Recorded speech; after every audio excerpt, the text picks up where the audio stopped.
नमस्कार, आप news phonation देख रहे हैं। मैं हूं आपके साथ वंदना। कुढ़नी विधानसभा सीट पर उपचुनाव को लेकर तमाम राजनीतिक पार्टियां मैदान में हैं। आपको बता दें कि यह सीट जो राजद का था, इस बार राजद चुनाव न लड़के बल्कि जदयू चुनाव लड़ रहा है। जदयू के तरफ से मनोज कुशवाहा प्रत्याशी के तौर पर हैं। वहीं बीजेपी की अगर बात करें तो बीजेपी के तरफ से केदार गुप्ता मैदान में हैं। मुकेश सहनी की अगर बात करें तो वीआईपी पार्टी के तरफ से नीलाभ जी हैं।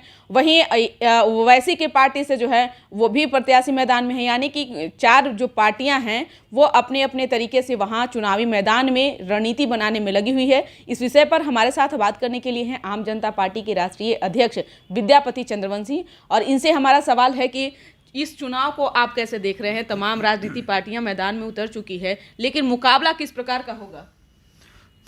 देखिए, ये जो सीट था, इस सीट पर जो सीटिंग विधायक थे वो अति पिछड़ा समाज से थे और अति पिछड़ा समाज से होने के बावजूद राजद के खाते में ये सीट थी। और राजद के खाते में सीट होने के बाद राजद ने इस सीट को त्याग दिया, या कहा जाए कि दान के रूप में दिया इसको, जदयू को।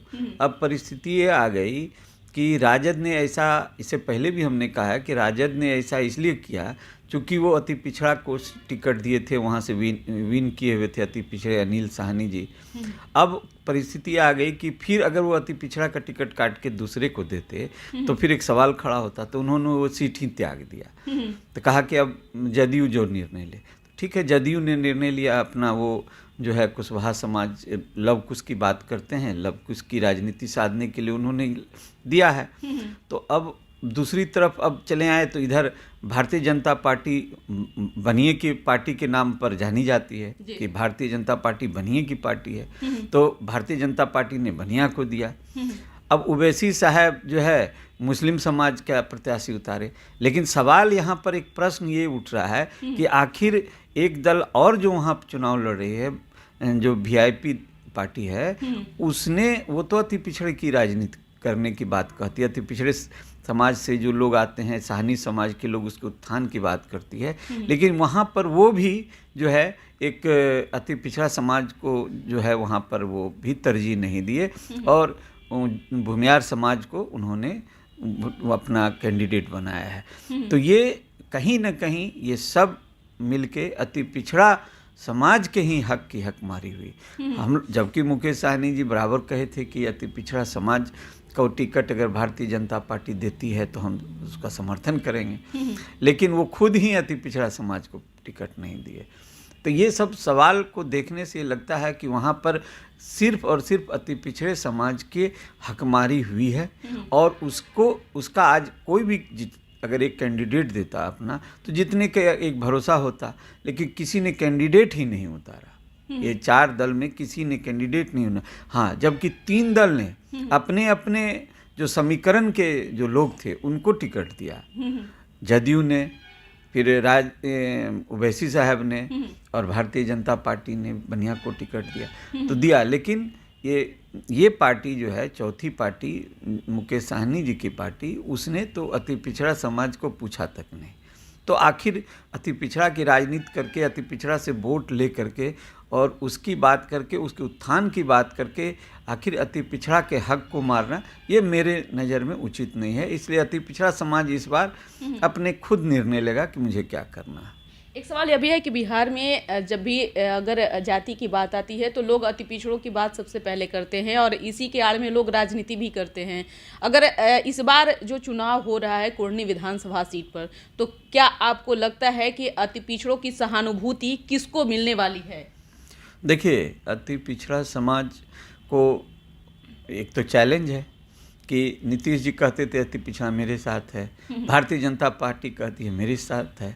तो ये तो देखने का समय आ गया ना कि आखिर अति पिछड़ा समाज किसे वोट देता है, और जिसे वोट देगा वही जीतेंगे। जो जीत गए समझिए अति पिछड़ा समाज उनके साथ है। इसलिए मेरा कहना है कि अति पिछड़ा समाज का वोट जिधर भी जाता है उधर ही जीतती है और सरकार बनती है। आपके अनुभव के अनुसार मतलब क्या लगता है कौन है वहां पे नहीं, बाजी? अनुभव नहीं। देखिए, भारतीय जनता पार्टी भी अति पिछड़ा समाज का दावा करती है और नीतीश जी भी दावा करते हैं कि अति पिछड़ा समाज मेरे साथ है। ये तो इस चुनाव में 2025 में क्या होने जा रहा है और 24 में क्या होने जा रहा है, ये चुनाव इस बार अति पिछड़ा समाज किधर वोट देती है और अति पिछड़ा समाज जिधर देगी वही पार्टी जीतेगी, ये भी निश्चित है। इसलिए ये डिसाइडिंग वोट जो है, डिसाइडिंग वोट अति पिछड़ा का, ये जिधर जाएगी आप समझिए कि जो जीत गए उधर ही अति पिछड़ा का एक वोट सवाल गया। यह भी है कि बिहार में जब एनडीए की सरकार थी उस दौरान जदयू और बीजेपी और वीआईपी तीनों एक साथ गठबंधन में था, लेकिन अब हालात बदल चुके हैं। पहला बार देखा जाएगा कि बीजेपी से अलग होने के बाद जदयू चुनाव लड़ रही है। हालांकि परिणाम क्या होगा ये तो समय बताएगा, भविष्य में है। लेकिन उससे पहले आपको क्या लगता है कि जदयू और बीजेपी का जो मुकाबला है वो किस तरह का होगा? लगता है कि दिलचस्प होने वाला है? निश्चित ये मुकाबला दिलचस्प ही नहीं, ये मुकाबला ये बताएगा कि 2024 और 25 में क्या होने वाला है और किसका। जैसे नेताओं ने तो पार्टियां मिला ली, नेताओं ने तो दिल मिला लिया, लेकिन जो जनता है वो उस दिल मिलाई है कि नहीं मिलाई है ये भी देखने को इस बार मिलेगा। और यही परिणाम जो इस बार आएगा वो आगे 24 और 25 में परिलक्षित होगा। आपने बड़ी बात कह दी। आपने कहा कि दो नेताओं का जो मिलन था वो तो जनता देख ली, समझ ली, लेकिन जनता का जो दिल था वो किसके ऊपर आसक्त होता है ये तो समय तय करेगा। हाँ, निश्चित ये समय तय करेगा और ये आने वाले 24-25 के परिणाम को आज ही एक आईना के रूप में दिखाएगा कि क्या होने वाला है। बस यही कहना है।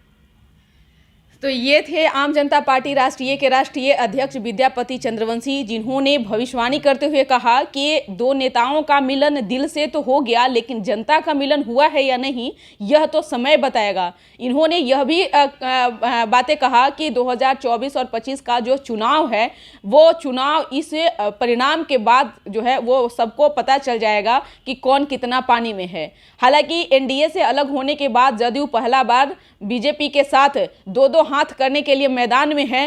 परिणाम क्या होगा वो सबको इंतजार है और यह जो लड़ाई है बहुत ही दिलचस्प होने वाला है। इस खबर बस इतना ही। बने रहिए न्यूज़ फाउंडेशन के साथ। अब तक हमारे चैनल को सब्सक्राइब नहीं किए हैं तो कर लीजिए। धन्यवाद।